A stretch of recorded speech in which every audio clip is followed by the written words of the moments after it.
राजधानी दिल्ली में लगभग 29% लोग कोरोना संक्रमण से ठीक हो चुके हैं और इन लोगों में कोरोना से लड़ने वाले एंटीबॉडी भी मिले हैं। राजधानी दिल्ली में 1 अगस्त से 7 अगस्त तक दिल्ली में हुए दूसरे सीरो सर्वे के नतीजों का प्रारंभिक आकलन करने के बाद ये जानकारी सामने आई है।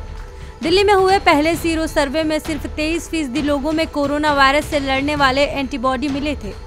दूसरे सीरो सर्वे के तहत दिल्ली में सभी 11 जिलों में 15,300 लोगों के सैंपल लिए गए थे और इनकी एंटीबॉडी जांच की गई ताकि ये पता चल सके कि दिल्ली में कितने लोगों में कोरोना से लड़ने वाली एंटीबॉडी पैदा हुई है।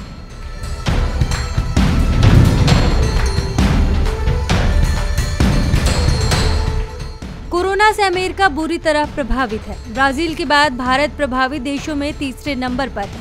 John Hopkins corona virus research centre के अनुसार अमेरिका में कैलिफोर्निया और भारत में महाराष्ट्र 6 लाख कोरोना मरीज वाले पहले राज्य हैं।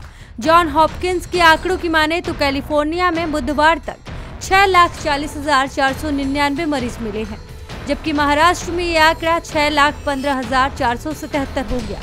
कैलिफोर्निया में अब तक 11,523 मरीजों की मौत हो चुकी है, जबकि महाराष्ट्र में 20,627 मरीजों की मौत हो चुकी है।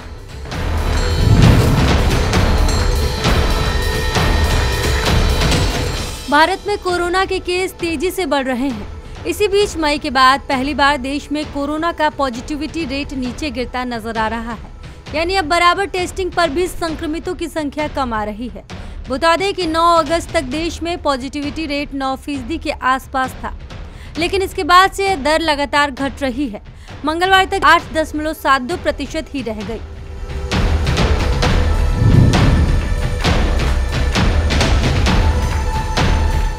देश में एक दिन में कोविड-19 के सर्वाधिक 60,091 मरीज ठीक होने के बाद इस घातक वायरस को मात देने वालों की संख्या बुधवार को 20 लाख पार कर गई।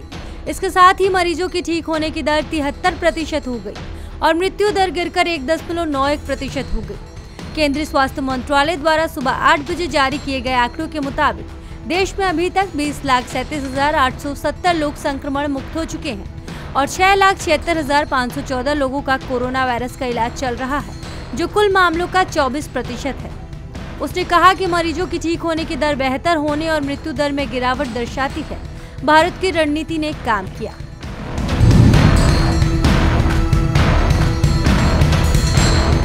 भारत भी अब कोरोना वैक्सीन बनाने के बिल्कुल करीब पहुंच चुका है। एक वैक्सीन ट्रायल के अंतिम चरण में पहुंच चुकी है।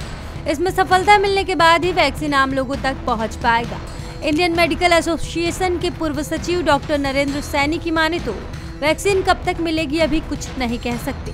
अभी जो तीसरे चरण का ट्रायल शुरू होने वाला है, उसमें पहले देखना होगा कि एंटीबॉडीज बन रहे हैं तो कितने बन रहे हैं। एंटीबॉडी देखने में 2-3 हफ्ते लग जाएंगे। इसके बाद ये तय होगा कि वायरस लड़ने में कितने असरकारी हैं।